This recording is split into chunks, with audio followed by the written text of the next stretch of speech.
Assalamu alaikum, урматтуу мир туугандар. Бүгүнкү орозоңуздорду Алла таалам кабыл кылган болсун. Бүгүн адаттагыдай эле Аян телеканалы меймандар менен теманын тегерегинде сөз кылып олтурабыз. Бүгүн түндө биздин студияда мейманда Кыргыз Түрк Манас университетинин теология факультетинин мугалими, Алымдар кеңешинин мүчөсү Абдул Карим Сатук Буграхан мечитинин баш имамы Фархат Ажы Юсупов биздин студияда конокто. Ассаламу алейкум. Алейкум ассалам. Урматтуу телекөрүүчүлөр, бүгүн биз пайгамбарыбыз саллаллаху алейхи вассаламды сүйүү боюнча теманы көтөрмөкчүбүз. Ушул теманын тегерегинде сурооңуздар же болсом ой пикириңиздер же каалооңуздар болгон болсо 8850 кыска номерине же болсом 91 70 70 телефонуна чалып өзүңүздүн оюңуз менен же болсом пикирлериңизди тыштасаңыз болот. Урматтуу телекөрүүчү, бүгүнкү түн дагы Алла таалам берекелүү кылып, ошол эфир бүткөнгө чейин биз менен активдүү катышып, биздин оюндарга, биздин рубрикаларга көңүл бөлүп, өзүңүзгө бир жакшы ибарат сабактарды аласыздар деген үмүттөбүз. Урматтуу телекөрүүчү, пайгамбар саллаллаху алейхи вассаламды сүйүү бул дүйнөдөгү эң чоң, эң фазилеттүү, сооптуу иштердин бири. Ошол пайгамбарыбызды кантип сүйө алабыз? Кандай сүйүш керек? Ошол боюнча бүгүн Фархат ажы менен маек куруп бермекчибиз.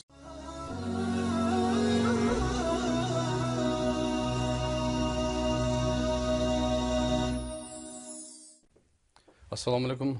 Кайрадан эфирдебиз. Урматтуу телекөрүүчүлөр, бүгүнкү теманы кайрадан тааныштырып кетсем, пайгамбарыбыз ага Алланын саламы болсун, сүйүү боюнча теманын тегерегинде сөз кылабыз. Бүгүн биздин студияда мейманда Фархат Ажы Юсупов.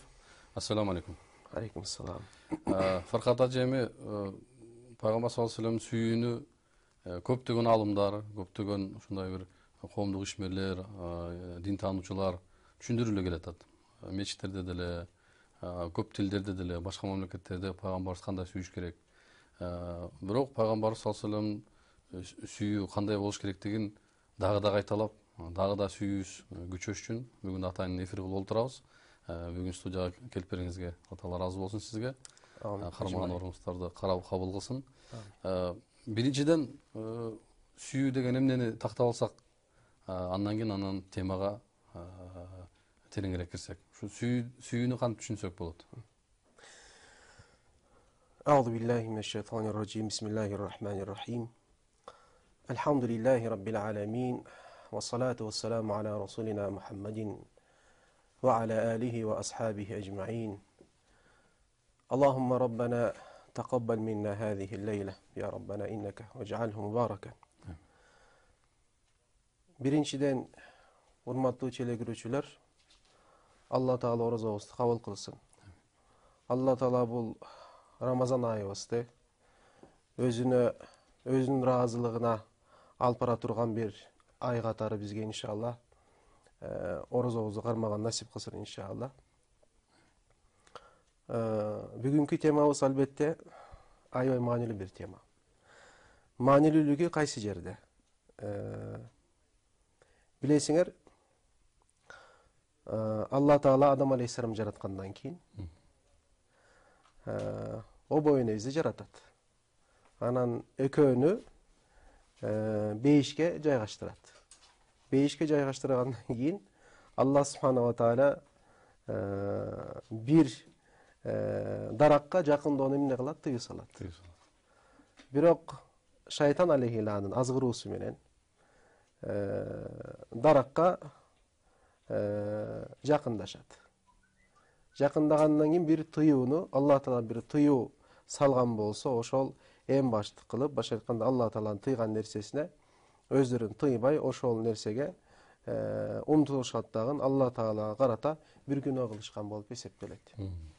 Албетте бейиштен кийин түшкөндөн кийин Адам алейхиссалам бир пайгамбар болгондон кийин пайгамбарлыгына күнөө таандык эмес деген бир биздин ахли сүннат вал жамаада биздин жолубуздун негизги пикиринен болуп эсептелет. Бирок биз биякты күнөө деп айтпайлы, ката деп коелу. Бир ката кылган болот. Ошол ката кылгандан кийин Алла Таала Адам алейхиссаламды обоюнубузду экөөнү тең жер жүзүнө түшүрөт, бул жерге. Түшүргөндөн кийин Kıyla emne kılışat? Tövbe kılışat. Allah Teala'dan kechirim soraşat. Ey Allah Teala'm biz hata kıldık. Nafsızın arkasına erçip, günah kıldık. Bizdi keçirginin dep Allah Teala'dan emne kechirim soraşat. Birok Allah Teala keçirbeydi. Bir mezgil ötöt. Hem rivayetlarda 1 yıl, 2 yıl. Sebep degende Adam Aleyhisselam India tarapka düşkөн bolot rivayetlerде. Обойнез болса Сауд Арабия тарабына düşkөн болот. Hem bir-birine ошондой издешет, таба албайт. Бул жер жүзүндө болгон экиле инсан бар. Экиле инсан бар. Bir-birine издешет, ошончолук ыйлап, келбети ошончолук өзгөрөт. Bir-бирөөгө учураганда bir-бирин тааныбай калышат да. Адам Алейхиссалам менен Обойнез тааныбай калат. Бирок кийин өзүнө келгенде бизден башка эч ким жок да бул жашоодо. Аны экөө табышып туруп, кайсы жерге барышат? Арафат тоосуна барышат. Арафат тоосунда жер жүзүндө инсанияттын эң биринчи тообосу ошол жерде болот. Инсанияттын эң биринчи тообосу. Мына ошол жерде тооба кылат. Куранда аят бар, Алла Таала эмне дейт?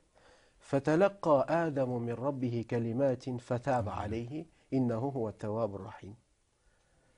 Адам Aleyhisselam Allah Taala'dan kandaydır bir kelimatin sözleri de alat.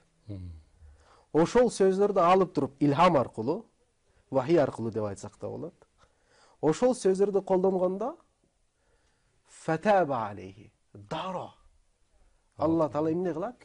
Keçirgen bolat Adam Aleyhisselam'dı. Sebep Allah Subhanahu Taala keçirimdi. Rivayetlerde kelet. Ne söz bu? Kanday söz? Allah Taala keçirbey Кийин убакыт өткөндөн кийин 2 жылдан кийин Арафатка барып туруп ошол жерде тооба кылышат. Ошол сөздөр менен кайрылгандан кийин Алла Субхана тообасын кабыл кылып атат. Эмне сөз дегенде Имам Хаким бар. Имам Хаким чоң мухаддис аалымдардан бирөөсү. Мустадрак аля сахихайн деген китеби бар. Имам Бухари деген аалымыбыз бар, аябай Курандан кийин китеби экинчи орунда турат ислам аалымында. Аны ошого тете болгондагы Муслим, Имам Муслим бар, ошол китеп. Ошол эки аалымдын койгон шарттарына лайык болгон, бирок ал хадис аларга жетпеген эмес, жеткен эмес. Эгерде жеткен болсо сөзсүз түрдө Имам Бухари менен Имам Муслим да кылат эле, хадисти алат эле. Ошончо өзүнчө бир хадис китебин түзөт дагы, ошол хадис китебинде өткөн бир хадис бар. Айтат, Адам Алейхиссалам дейт, Алла Таалага кайрылат айтат, Я Раббал Аламин. Эгерде сен мени кечире турган болсоң, bir gana ошол Мухаммадтын урматына кечиресиң деп айтты дейт. Ошондо Алла Таала Адам Алейхиссалам кайрылып айтат, ey Адам, сен Мухаммадты кайдан билесиң? Валам ахлук. Мен аны жарата элекмин, жараткан жокмун дегенде, ошондо Адам Алейхиссалам айтат, Я Рабби дейт. Сен мага рухумду, жанымды бергенде, мен көзүмдү ачканда, арштын сутунунда bir жазы көрдүм дейт. La ilahe illallah Muhammedur Resulullah деген жазысын көрдүм дейт. Ошондо ойлодум дейт. Алла Таала шериги жок болгон, теңдеши жок болгон бир зат. Бирок өзүнүн жанында бирөөнүн ысмын жазып атат, атын жазып атат. Демек ошол инсан, ошол зат сага эң сүйкүмдүү болгон бирөөсү. Ошол сүйкүмдүү болгон урматынан сен эгерде сен мени кечирсең, ошол сүйкүмдүү болгон бирөөнүн урматына мени кечиресиң дегенде, Садакта я Адам дейт. Ey Adam, sen en tuğra bolgon nerseni ayttың дейт. Лаула Muhammed. Эгерде Muhammed болбосо, ма халактука. Мен сени жаратпайт элем. Бул китепте өтөт. Мустадрак аля сахихайн китепте. Канчалык деңгээлде бул хадис боюнча бирөөлөр заиф десин, тигинде мындай десин, бирок мааниси хакыйкат. Мааниси чындык.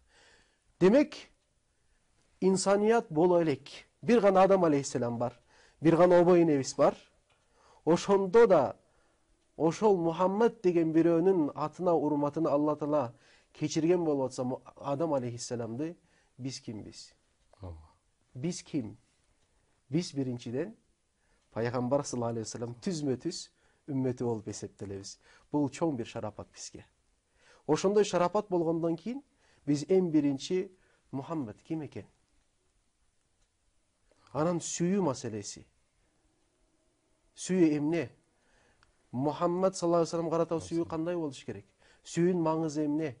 Булагы кайсы жерде?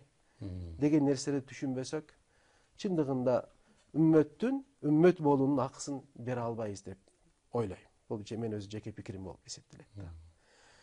Эми билесиңер, Аллах субханаху ва тааля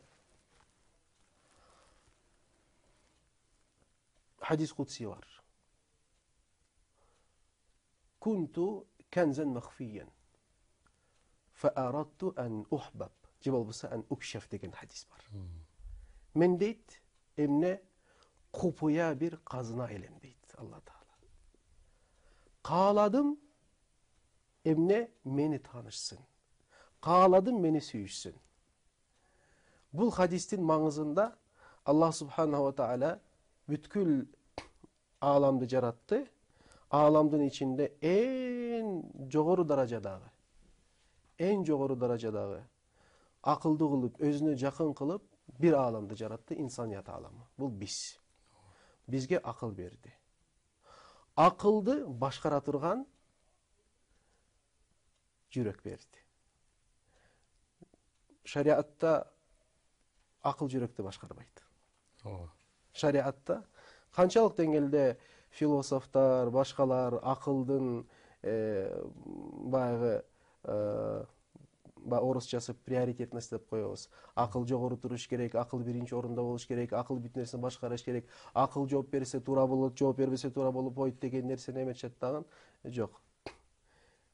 Бизде шариатта эң негизги бул эмне? Бул жүрөк болуп эсептелет. Жүрөк дагы, жүрөк эмне менен жүрөк болот? Жүрөккө жайгашкан нукура бир сезим. Бул сезим сүйүү деп аталат. Бул сүйүү Аллах субханаху ва тааля тарабынан келген, биз буну вахби деп атайбыз. Сүйүү вахби. Вахби деген сөздүн мааниси эмне? Вахби деген сөз Алла Таала түзмө-түз адам баласынын жүрөгүнө бул нерсени жайгаштырат. Ар бир адамдын жүрөгүндө сүйүү потенциалы бар. Ар бир адамдын жүрөгүндө сүйүү потенциалы бар. Ар бир адам сүйүүгө тийиш, муктаж. Бирок маселе ошол сүйүүсүн кайсы жерге багытташ керек? Кимге багытташ керек? Сүйүүдө эң биринчи орунда ким туруш керек? Буларды сөзсүз такташ керек. Мына шариатта сүйүүнүн башында ким турат? Адам баласы үчүн биз бир кул катары эң башкы кимди сүйүш керекпиз? Жаратканды сүйүш керекпиз. Бирок жаратканды сүйүү үчүн эң биринчи мисал кандай деп айтсак болот? Бул ар бир адам баягы машыгууну мисал алып турган болсок, бир максатка жетиш үчүн адам баласы кандайдыр бир килограммды көтөрүш үчүн дейин, гиря штанганы көтөрүш үчүн эмне кылат? Машыгат. Кайсынан баштайт? Аздан баштайт. Эң азынан баштайт. 5 кило, 10 кило, 20 кило деп көтөрөт, анан 120, 140, 150ге чейин чыгат, туура эмеспи? Ошол сыяктуу мисалы. Же стабилизаторду алайлы. Вольтту. Высоковолткадан түшөт. Вольт азаят, стабилизатор болуп туруп, акырын бизге эмеге 120 вольт түшүрүп берет мисалы. Ошол сыяктуу. Биз дароо Кур'ан жок, пайгамбар жок, ибадат жок, шариат жок, дароо Кудай Тааланы сүйөбүз деп айта турган болсок, биз жаңылышкан болуп эсептелебиз. Себеп эң биринчи тепкичке басыш керек. Эң биринчи тепкич, экинчи, үчүнчү деп катамаланат. Ошол себептен бир нерсени жакшылап түшүнүш керекпиз. Алла Таалага сүйкүмдүү болгон зат ким? Мухаммад саллаллаху алейхи ва саллям. Ошол Мухаммад саллаллаху алейхи ва саллям Алла Таалага сүйкүмдүү болгон бир зат. Эгерде биз пайгамбар саллаллаху алейхи ва салламды сүйбөсөк, сүйө албасак, анда Алла Тааланы сүйөбүз деген сөзүбүз бул эч кандай бир кадыр баркка ээ болгон бир сөз болуп эсептелбейт. Эч бир мааниси жок бул сөздүн. Себеп бир хадис бар. Хадис кудси. Аллах субханаху айтат, пайгамбар саллаллаху алейхи ва салламга айтат: "Эй Мухаммад, кыяматта бир гана сен арканда келгендерди кабыл кылам" деп айтат. Пайгамбар саллаллаху алейхи ва саллям аркасынан келүү үчүн пайгамбар саллаллаху алейхи ва салламдын үммөтү болуш керекпиз. Хадистерде келет. Ар бир мусулман үммөт боло бербейт. Хадистерде келет. Пайгамбар саллаллаху алейхи ва салламга барганда бай Хавзы Кавсар кыяматта Кавсар суусунун тегерегинде баардыгы топтолот. Топтолгондо кезекке келишет. Пайгамбар өз колу менен суу таратат, туура эмеспи? Ошол жерде кээ бирөө кирет дагы, бир хадис айткандай, баягы чоочун бир короондан кирип калган бир мал сыяктуу айдалат дейт. Үммөт болгон бирөө, мусулман болгон бирөө. Бирок татыктуу эмес. Пайгамбар саллаллаху алейхи ва саллям аны тааныбайт, мен сени тааныбайм деп айтат да. Себеп? Сен кимсиң дегенде айтат: "Я Расулалла, мен сенин үммөтүңмүн. Мен сенин үммөтүңмүн." Айтат: "Мен сени тааныбайм. Сенде менин ахлакул Мухаммадия, менин ахлакымдан, адебимден бир нерсе көргөн жокмун." Бул бир. Бунда кийинчерээк маселеге токтолобуз. Экинчи, сенден мага эч кандай бир салават келген жок. Андай маселе да бар. Ошол сыяктуу пайгамбар саллаллаху алейхи ва саллям үммөтү болуу үчүн шарттары бар. Ошол шарттарды аткарыш керекпиз. Шарттардын эң башкысы жүрөктө пайгамбар саллаллаху алейхи ва салламга болгон бир мухаббат болуш керек, бир сүйүү болуш керек. Сүйүү эмне? Сүйүү бул жүрөктүн бир кандайдыр бирөөгө эмне болуусу, эч кандай бир кызыкчылыгы жок, эч кандай бир өз кызыкчылыгы жок умтулуусу болуп эсептелет. Жооп күтпөгөн бир. Жооп күтпөгөн. Сен ошол киши деп айтайлы. Бир кишини сүйгөн болсоң, чындыгында сен сүйүүң үчүн ал кишиден эч нерсе талап кылбайсың. Анын каршылыгы катары эч нерсе талап кылбайсың. Эки түрдүү сүйүү бар, Эки түрдүү сүйүү бар деп айттык. Бирөө суфли деп коебуз, экинчисин ульви деп коебуз. Суфли сүйүү кайсы сүйүү? Бул дүйнөгө жана дүнүйөгө таандык болгон бир сүйүү. Башкача айтканда, түбөлүктүү болбогон бир нерсеге байланышкан бир сүйүү. Мисалы, акчага болгон сүйүү, суфли болгон бир сүйүү деп аталат. Машинеге болгон бир сүйүү. Кандайдыр бир нерсеге болгон бир сүйүү, бул дүйнөдө бар болгон бир нерсе, эртең жок боло турган бир нерсеге болгон бир сүйүү. Деги эле бул дүйнөгө болгон бир сүйүү, бир сөзүн айта турганбы, суфли болгон бир сүйүү болуп эсептелет. Бул сүйүүнүн Кудай Тааланын астында эч кандай бир кадыр баркы жок бул сүйүүнүн. Бир гана эгерде сен бул дүйнөнү эмне үчүн сүйгөн болсоң, Аллага жакындайын, Кудай Таалага жакындайын, ошол нерселер аркылуу жакындайын деп сүйө турган болсоң, анда эч кандай бир кыйынчылыгы жок бул маселеде. Бул биринчи сүйүү. Экинчи сүйүү болсо ульви деп коебуз. Бир нерсени сүйгөн болсоң, бир гана Алла үчүн сүйөсүң, түбөлүктүү болгон бир нерсе үчүн сүйөсүң сен. Бунун ичинде эң биринчи Алла Таалага болгон сүйүү турат. Экинчи Кур'анга, Алланын китебине болгон бир сүйүү. Үчүнчү пайгамбар саллаллаху алейхи ва салламга болгон бир сүйүү. Төртүнчү динге байланышкан эмне болсо, өкүмдөр, тыюулар, булардын бардыгы болгон бир сүйүү. Бул ульви сүйүү деп аталат. Суфли болгон бир сүйүүнү, дүйнөгө байланышкан бир сүйүүнү биз ульви болгон бир сүйүүгө айлантырсак да болот. Мисалы, жубайлардын бири-бирөөгө болгон бир сүйүүсү. Алла Таала Кур'ан-ы Каримде эмне дейт? Wa min ayatihi an khalaqa lakum min anfusikum azwajan litaskunu ilayha wa ja'ala bainakum mawaddatan wa rahma. Mawaddatan wa rahma. Алла Тааланын бар экендигине, бир экендигине, кудуреттүү экендигине далил катары силердин өзүңөрдөн силерге жубайларды жаратканыбыз, ошол жубайларды эмне кылгыла? Бейпилдикке жеткиле, тынчтыкка жеткиле. Туурабы? Силердин ортоңордо эмнени орноттук дейт Алла Таала? Мавадда сүйүүнү деп атат. Ва рахма мейримдүүлүктү. Бирок могу жердеги мавадда деген сөздү Алла Таала эмнеге дер? Махабба деп колдонгон эмес да аяттачы. Махабба деген сүйүү да араб тилинде. Кыргызчага мухаббат деген арабчадан өткөн бизге. Махабба эмес мавадда деп атат. Тафсирге караганда мавадда деген эмне? Алла Тааланын сыпаттардан бирөөсү вадут да. Алла Таала сүйөт. Ошол өзүнүн сыпатынан Allah Taala bizge mavaddani berip atat, sүйүүnү берип атат. Бул жерде айтат, Алла үчүн бири-биrini сүйгөн жубайлар аяттагы мавадда чыныгы сүйүүнөн жашашат. Бул ульви болгон бир сүйүү болуп эсептелет дейт. Түбөлүктүү болгон бир сүйүү. Токтобойт. Алла жолунда. Алла жолунда болгон бир сүйүү болот дейт да. Рахмасы дагы бар, ошол Пайгамбар саллаллаху алейхи вассаламдын дагы бир сөздөрүнөн бар экен. Ошол сүйүүнүн жогорку чеги бул бири-бириңди урматтоо. Ошол ихтирам деп. Ихтирам, мээримдүүлүк Мээримдүүлүк менен жакындайсың. Ооба. Болбосо мен айткан себеби жаштар деле сүйүшүп атпайбы? Совет доорунда да сүйүшкөн, орто кылымда деле сүйүшкөн, чынбы? Аркылуу биздин заманга чейин кайсы бир долордо дагы сүйүшкөн, бирок эмне үчүн? Кээ бирлери байлык үчүн, сулуулук үчүн.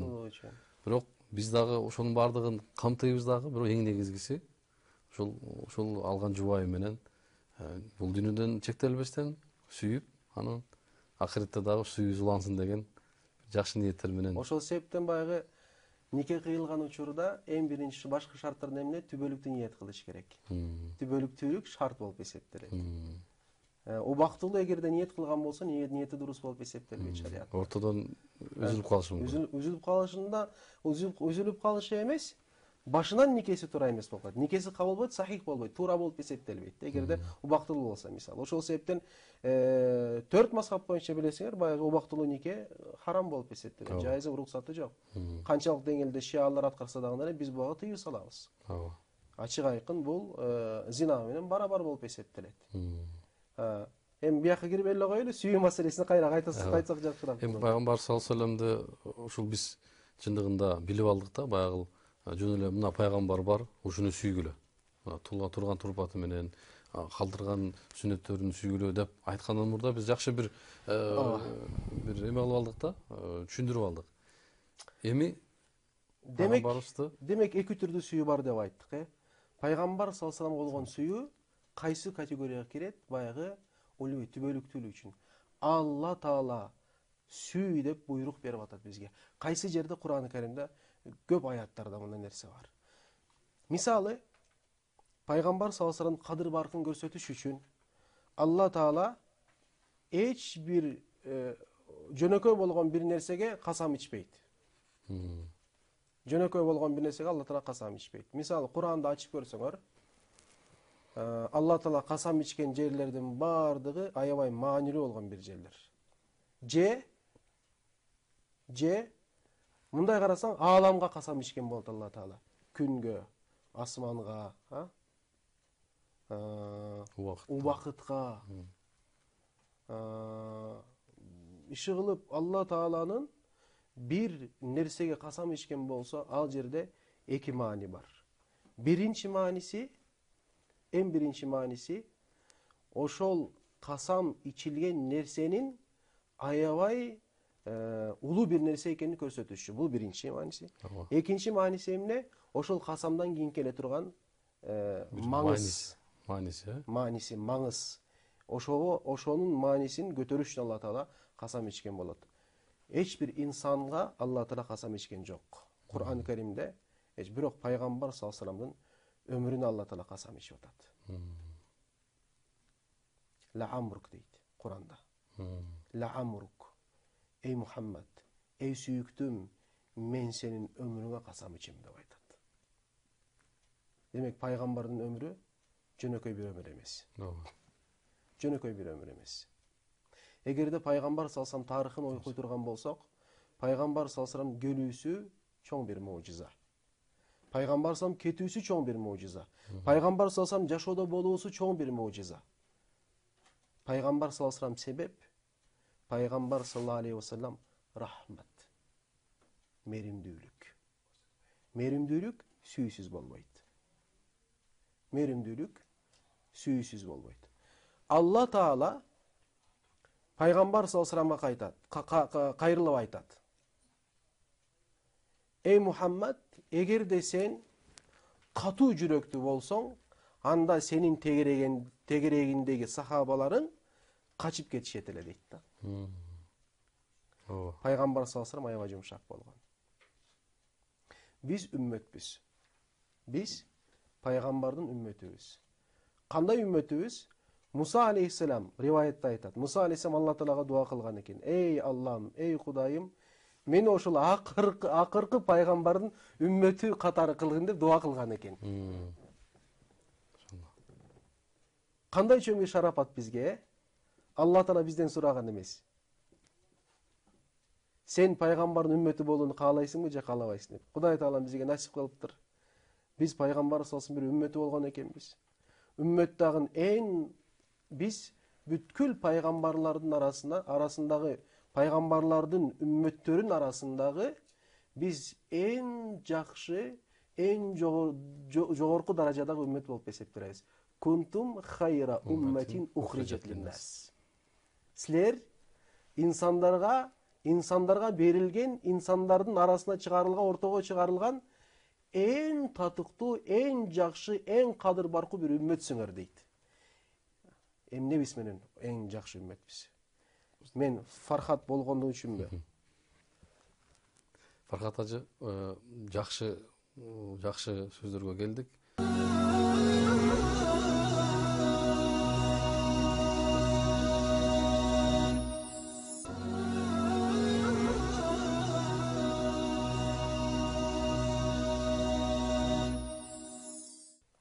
Ассаламу алейкум. Биз кайрадан теманы улай, сүйүү темасын, пайгамбарыбызга болгон сүйүү темасын улайлы. Биз СМС суроону окуп койсок, биринчи алгачкы СМС суроо келген экен. Пайгамбарыбызды сүйүүнүн белгилерин өзүмдөн кантип көрө аламын, кантип байкасам болот деп жана викторинага чейин СМС келген эле. Ошуга кантип жооп беребиз? Пайгамбарыбызга болгон сүйүүнү өзүнөн адам кантип байкаса болот экен? Кудай буйрса азыр мына тема сүйүү болуп атпайбы? Аягына чейин эгерде бул темада биз менен кошо боло турган болсо, бул суроого өз эле жооп чыгып калат иншалла. Себеби дегенде биздин темабыз жалпы эле бул суроого жооп болуп атат да, иншалла. Анда жанагы сөзүңүздү улантсаңыз. Ооба. Эмне дедик? Үммөт дедик, туурабы? Ооба. Анан үммөт, кандай үммөтбүз дедик? Эң жакшы үммөт дедик. Бирок суроо бериш керек. Эмнебиз менен үммөт болуп атабыз биз? Эң жакшы үммөтбүз, бирок эмнебиз менен? Бизде болгон бир нерсе менен эмес. Көзүбүз, кашыбыз кара болгондугу үчүн эмес. Кыргызстанда төрөлүп, Кыргызстанда жашаганыбыз үчүн эмес. Могу жерде отурган үчүн да эмес. Эмне үчүн? Мухаммадтын үммөтү болгонубуз үчүн. Биякта бирөө бар. Алла Таалага эң жакын болгон бир хадис бар. Бул хадисти заиф деп айтышат, бирок мааниси туура болгон бир хадис. Лаулака ва ма халакту лафлак. Эй Мухаммад, эгерде сен болбосоң, эй Мухаммад, сен болбосоң, мен ааламдарды жаратпайт элем деген хадистин мааниси. Биз үммөтбүз, эмнебиз менен үммөтбүз? Мухаммад бар болгондугу үчүн биз үммөт болуп атабыз, эң жакшы үммөт болуп атабыз. Ла илаха иллаллах дегенди биз кабыл кылганбыз. Бирок ошо ла илаха иллаллахтын жанында Муса Расулуллах, же Иса Расулуллах, же Якуб Расулуллах, же Юсуф я Расулуллах эмес, Мухаммад Расулуллах болгондугу үчүн биз хайра умматин болуп атабыз. Эң жакшы үммөт болуп атабыз. Мухаммад элчи болгондугу үчүн эң жакшы үммөт болуп атабыз. Бир күнү сахабалардан бирөөсү пайгамбар саллаллаху алейхи вассаламга келет. Бул нерсени айтпастан мурун бир нерсени дагы айтып коеюн. Сүйүүнү түшүнүш үчүн, пайгамбар саллаллаху алейхи вассаламга болгон сүйүүнү түшүнүш үчүн, жүрөк менен жашаш үчүн бир нерсе шарт. Эмне? Мурун өткөн биздин салафу салих деп коебуз. Булар сахабалар. Пайгамбар саллаллаху алейхи вассаламдын сахабалары, табийиндердин жолунда болгон аалымдардын сүйүүсүн көрбөстөн биз сүйүү эмне экендигин биле албайбыз. Эң жакшы бизге өрнөк сүйүүдө, пайгамбарга болгон сүйүүдө эң жакшы өрнөк сахабалар. Жолдоштору. Пайгамбар саллаллаху алейхи вассалам айткан, Асхаби кан нужум бимактадейтум ихтадейтум. Menin deyt sahабаларым. Жылдыз сымал. Kim emne siyaktı? Yıldız. Yıldız siyaktı deyt. Kayсын sinerçisengер emne olasыңар deyt. Адашпайсың. Adaşpaysan, tıra jolu tabasan. Demek ar bir meselede kaysı mesele bolbosun. Kaysı mesele bolbosun. Kaysı bir sahabın erişigen bolsak hiç kaçın adaşpayız.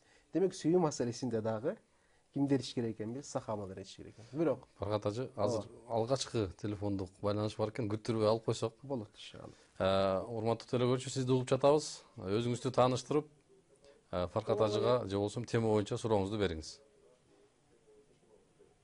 Assalamu alaikum. Wa alaikumussalam. Оразаңыздар кабыл болсун. Allah razı olsun. Менин суроом мындай эле. Ушу пайгамбарыбыз саллаллаху алейхи вассаламга ар дайым зикир айтып жүрүшкөндө, же Аллахка ар дайым зикир кылып жүргөн ушул фазилеттери кандай? Жакшылап айтып кетесиздерби? Салават айтуулар, а? Салават, Аллага зикир. Allah razı olsun. Чоң рахмат. Жакшы суроо болду окшойт. Алла разы болсун. Суроо аябай жакшы. Бирок темабызга байланыштуу Аллага зикир маселеси аябай терең тема, өзүнчө бир тема. Bir нерсе айтып коеюн бул маселе боюнча. Алла Таала Кур'ан-ы Керимде айтат: "Фазкуруни азкуркум вашкурули ва ла такфуру" дейт. Такфурун. Фазкуруни азкуркум. Эгерде силер мени эстесеңер, силер мени мага зикир кылсаңар, мен силерди эстейм. Башканда мен силерге ырайым төгүп берем деген Алла Субханаху ва Таала.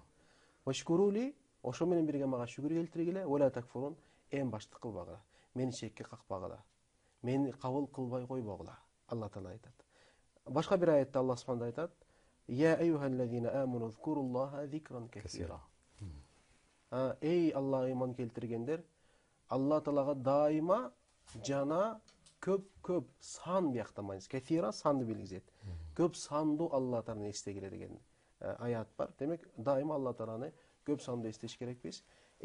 Allah Teala'nın zikir kılığının en jakşı yolu Peygamber sallallahu aleyhi ve sellem'den sünnetinde sahih hadislerde kanday gelgen bolsa oşul irettemde kılış Allah Teala'nın zikir kılış en faziletli olup eseptelet. Men özüm kalagандай zikir kılam. Zikir kılasың тура. Бирок Пайгамбар саллаллаху алейхи вассаламдан себеби дегенде "Ва атакумур расулу фахузу ва ма нахакум анху фантаху." Пайгамбар саллаллаху алейхи вассалам не алып келген болса алгыла, эмнеден тыйган болса өзүңөр тыйгыла. Демек Пайгамбар саллаллаху алейхи вассалам зикирде en zakir, Allah'ını en köp estegen kim? Peygamber sallallahu aleyhi ve sellem. Oşonçolu aytat Peygamber sallallahu aleyhi ve sellem bir sekunda çalık Allah Teala'nın gafletine düşkün emez. Başka aytkanda Allah Teala'nı unutkan emez. Bir sekunda çalık unutkan emez. Daima istep turgan. Daima estep turgan. Ar bir estegen sayın Peygamber sallallahu aleyhi ve sellem ruhaniyatta tarakkiyat kılan. Tarakkiyat degen manisi öskön. Peygamber sallallahu aleyhi ve sellem. Oşol sebepten Peygamber sallallahu aleyhi ve sellem istiğfarı Allah Teala'nın keşirim surağanı emne olup eseptelet? Günah kılgandık üçün emes. Je bolboso bir gaflatta, beykavarlıkta düşkön emes. Üçün emes. Emne üçün kılıp atat? Peygamber sallallahu aleyhi ve sellem. Azırkı benim abalım, murunku abalga karaganda dağı öydürük bolgondugu üçün aldıdır astagfirullah deyit. Bolboso, murunku abal emne olgon, zikir abalında olgon Peygamber sallallahu aleyhi ve sellem'den. Bul birinci aytkan bergen surağı emesi. Ekinci salavat boyunca bizde özçü bir aytılar gelebиз, ошон үчүн өзүнчө жооп бербей туралы буга.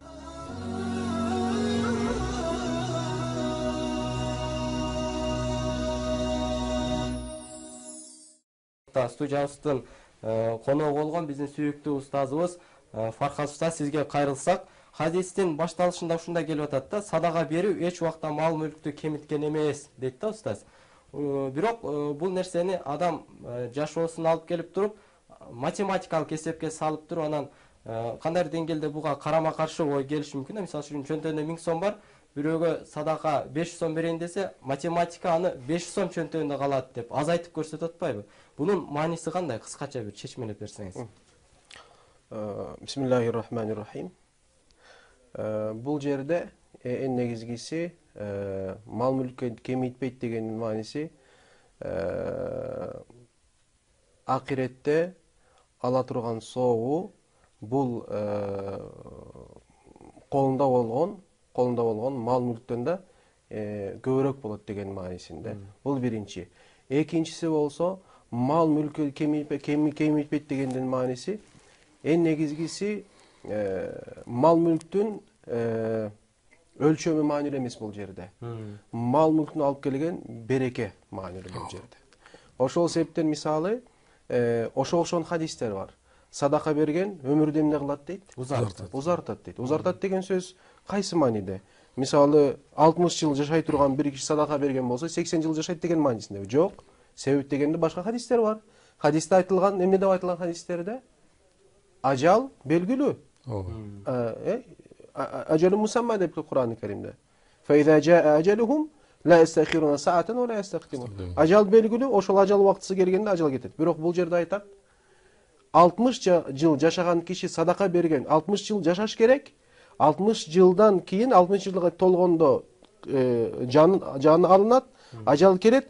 Бирок садака бергендиги үчүн бул 60 жылдын берекеси 80-90 жылга тете болот деген маанисинде. Демек кемибейт деген мааниси эмне экен биякта? Береке. Берекелүү болот деген маанисинде. Алла разы болсун. Сөзүңүзгө кайра кайтабыз.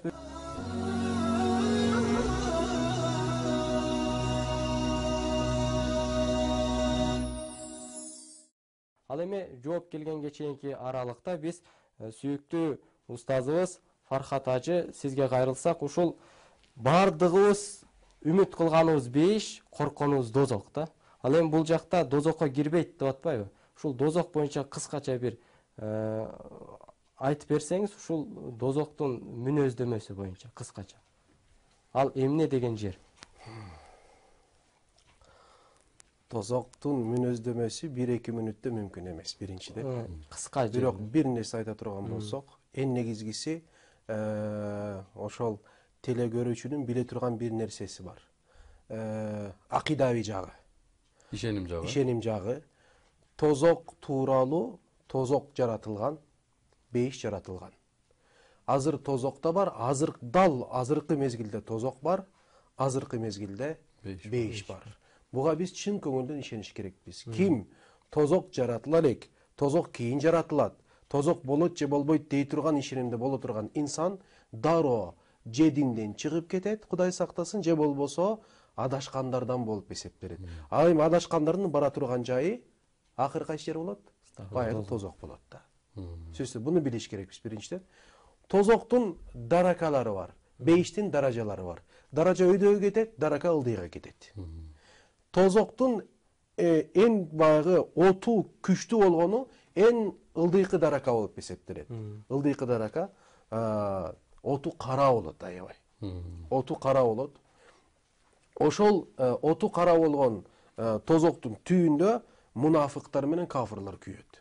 Ал эми мусулмандар, Алла Таалага ишенген пенделер, момундар, Алла Тааланын райымы тозокко түшө турган момундарга да болот.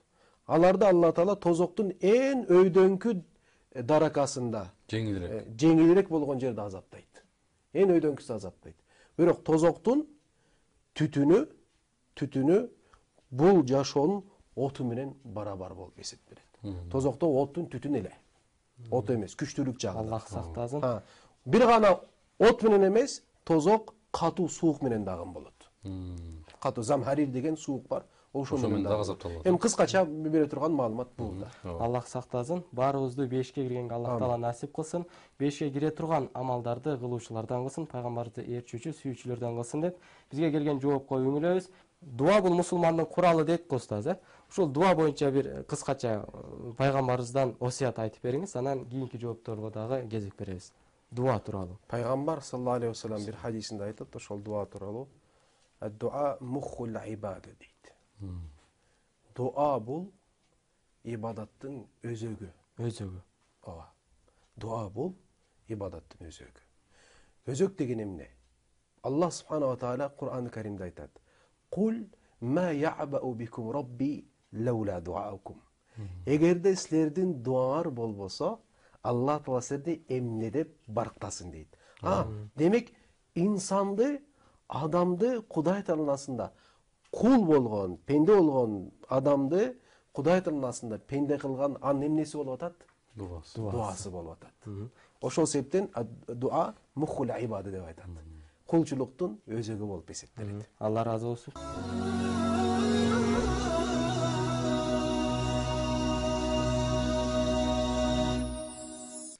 бардыгыбыз ушул ката кетирген же болбосо адамды тартып алган адамдарга ушу ороз айынан пайдаланып кечирип кой мени же болбосо кечирим сурап койгонго жакшы мүмкүнчүлүктөрдүн бири. Фаркат ажы эми темабызга кайтсак, ушул жакшы тема болуп атат. Ушул ар бирөөсүн майдалап чечмелеп айтып бергенге сиз ушундай бир дал баштап атасыз. Ушул кайрадан ушул улантсак, ушул кантип пайгамбарыбызга сүйүүнү билдиребиз жана кантип өзүбүздөн байкайбыз ал сүйүүнүн белгилерин. Иншалла. Ошого карата кетип баратабыз иншалла насип кылса. Сүйүүнү үйрөнүү үчүн эң башы кимден сүйүүнү көрүш керекпиз деп айттык. Пайгамбар саллаллаху алейхи ва саллям сахабалардан көрүш керек деп айтканбыз. Алар кантип пайгамбарыбызга болгон сүйүүсүн билдиргендигин көрүшүбүз керек, Сөзсүз түрдө. Bir günü sahabalardan birisi. Peygamber sallallahu aleyhi ve sellem canına gelip turib aytat, ya Resulallah deydi. Ey Allah'ın elçisi, men seni deydi. Emi sizdi dep biz kayırılganda sizdi dep kayırılabız da. Bирок Arap dilinin demesinde siz degen nerse jok bilesizler.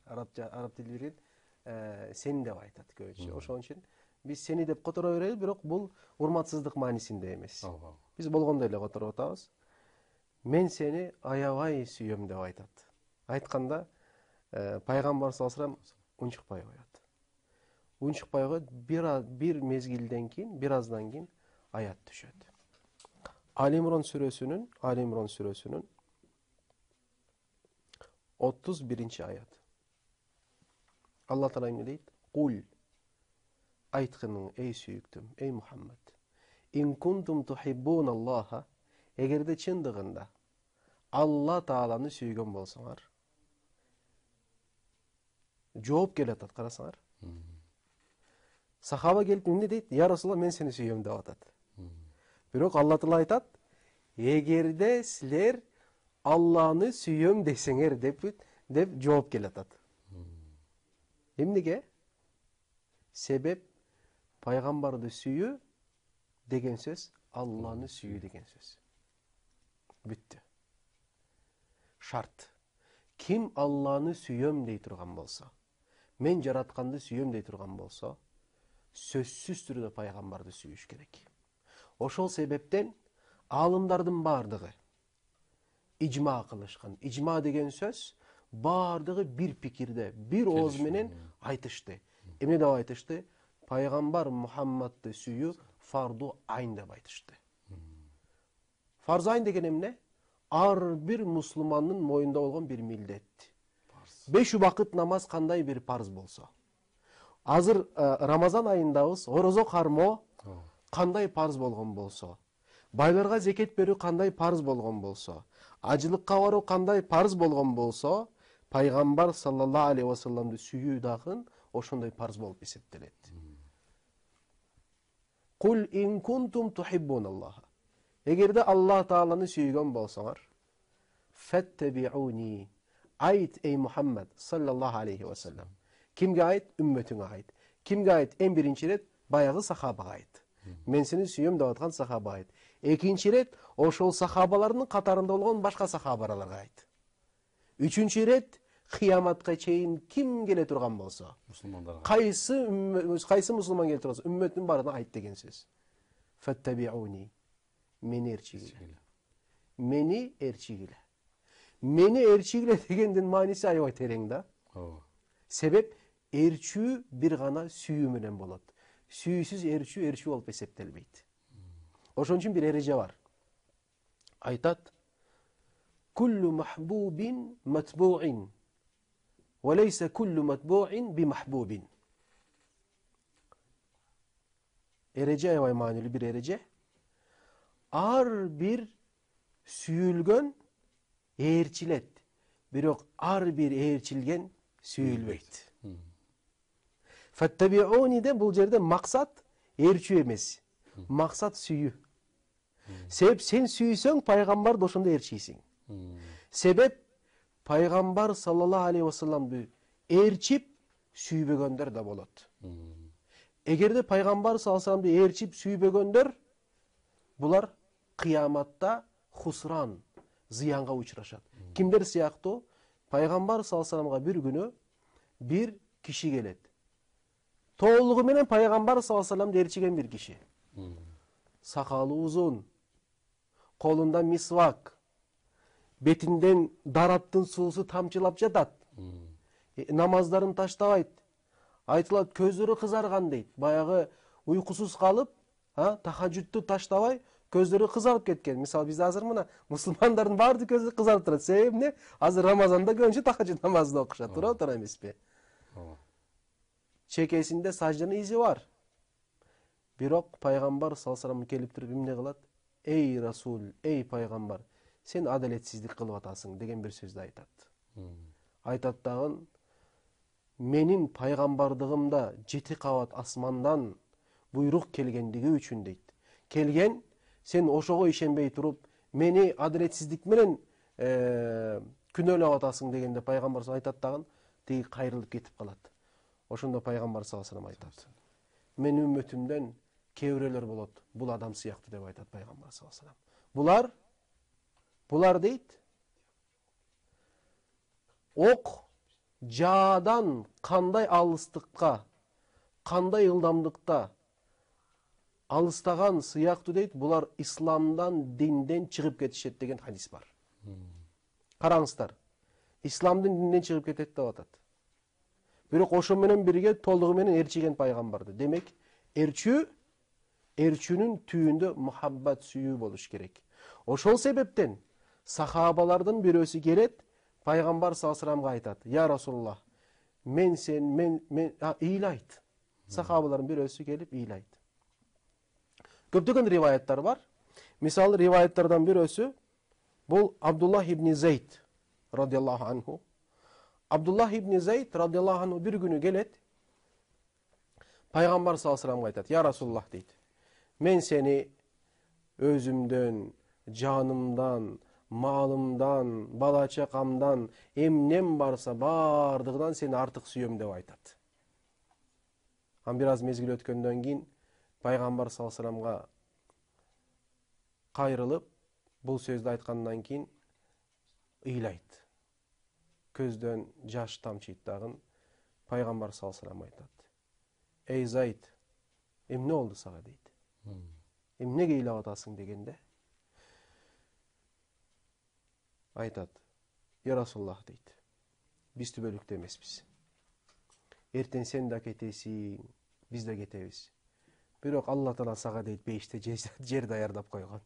Биз бейишке киребизби же кирбейбиз, билбейбиз" дейт. Ошону ойлоп мен ыйлап атам, эртең сени көрбөй калышы мүмкүн, Я Расулуллах дегенде пайгамбар саллаллаху алейхи ва саллям айтат: "Ал-мар'у ма'a man ahabba." Инсан кыяматта, акыретте сүйгөнү менен бирге болот деп айтат. Жанында болот, Жанында болот. Биргеликте болот. Анас ибн Малик айтат: "Бул сөз айтылганда биз дейт, исламдан кийин дейт, бул күнү сүйүнгөн сыяктуу эч бир күн сүйүнгөн эмеспиз" дейт. Исламдан кийин, мусулман болгондон кийин эң катуу сүйүнгөн күнүбүз пайгамбардын оозунан мубарак болгон, оозунан бул сөздөр төгүлгөн күн болгон дейт. Ал-мар'у ма'a man ahabba. İnsan сүйгөнү менен бирге болот деген. Эмнеге дегенде, себеп биз Алланы жана Алланын элчисин сүйөбүз дейт. Ошондо Анас ибн Малик айтат, караңыз. Бул сөз аябай маанилүү. Себеби мурунку сөзгө байланышат азыр. Эмне Анас ибн Малик айтат? "Мен Алланы сүйөм. Мен пайгамбарды сүйөм. Мен Абу Бакырды сүйөм. Мен Умарды сүйөм. Алардын амалын кылбасам дагы" деп айтат.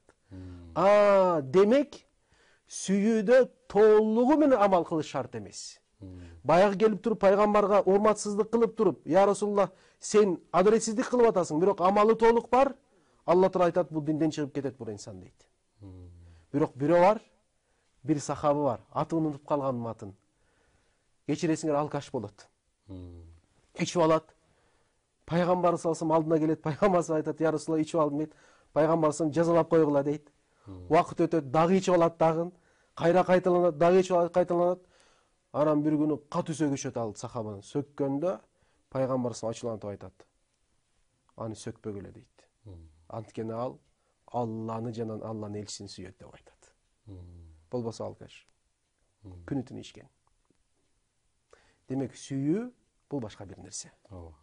Сүйүү Амалга байланышкан эмес. амалга байланышкан эмес. Бирок сүйүү аркасынан эрчүүнү алып келет. Ошол себептен Аллах субханаху айтат: "Айткын, эй Мухаммад, эгерде силер Алла Тааланы сүйгөн болсоңор, анда мени ээрчигиле, мени сүйгүлө. Чындыгында мени сүйгөн болсоңор, мени ээрчиген болосуңар. Бирок мени ээрчүүдө толугу менен баары бир ээрчие албайсыңар. Ошондуктан сүйүүңөрдөн улам Алла Таала силерди эмне кылат дейт? Фаттабиуни юхбибкумуллаху. Ошондо Алла Таала силерди сүйөт. Сүйөт. Оягфир лакум зунубакум. Силер кылган күнөөлөрүңөрдү кечирет. Эмне деген сөз? Иттибада Алла Таала пайгамбарды ээрчүүдө кылган кемчиликтериңерди Алла Таала көрбөй коет деген маанисинде. Фаттабиуни юхбибкумуллаху ва ягфир лакум зунубакум. Бул аят түшөт. Аят түшөт, буга жооп болот. Эгерде сен мени сүйгөн болсоң, анда эмне кыласың? Мени ээрчисиң дейт. Сахабалардан бирөөсү болуп эсептелет. Сахабалар пайгамбар саллаллаху алейхи ва саллям кайрылганда кандай кайрылчу билесиңерби? Би аби ва умми я Расулаллах.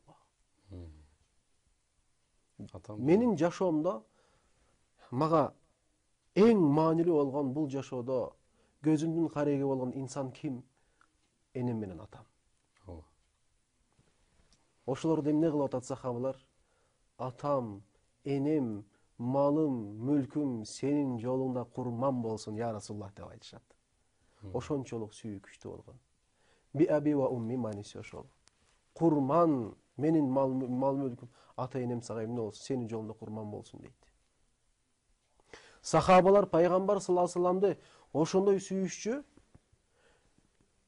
Пайгамбардын колуна кармап туруп, билесиңер, эң биринчи байат кылышчу, пайгамбар сөз беришчү. Я Расулуллах, колуна кармап туруп, пайгамбардын колуна кармайт, сахабалар кармап туруп байат кылышчу. Убада беришчү. Биз мындан кийин сенин диниңден кайтпайбыз деген мааниси убада берет дагы. Ошол пайгамбар саллаллаху алейхи ва саллам колуна кармаган сахабалар, мисалы сахабалардан бирөөсү Абу Асма аш-Шами деген сахабалардан бирөөсү. Өмүр бою пайгамбар саллаллаху алейхи ва салламга колуну кармагандан кийин, баят кылгандан кийин өмүр бою башка бирөө менен саламдашкан эмес. Ассаламу алейкум, алейкум салам бар, бирок колун кармашкан эмес. Эмнеге? Бул кол пайгамбардын колуну кармагандан кийин башка бирөөнүн колуну кармабайт. Бул эмне? Бул дагы сүйүү. Эмне бул? Бул сүйүү. Башка нерсе эмес. Пайгамбар саллаллаху алейхи ва салам болгон сүйүү. Фаркат бизде дагы СМС суроо келиптир.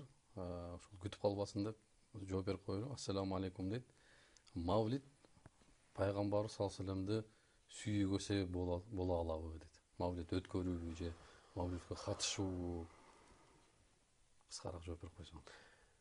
Биринчи мындай да, биякта мавлид дегенде мавлидтин форматын такташ керек, аныкташ керек. Карасаңыз. Эмне болот ичинде? Ооба да. Мавлид дегенде эле биз билбейбиз да, кайсы мавлид жөнүндө сөз кетип атат азыр. Себеби дегенде мавлидтин, мисалы пайгамбар саллаллаху алейхи ва салламдын мавлид бар, мавлидтин түрлөрү бар. Азыр бидаат болгон мавлидтер да бар.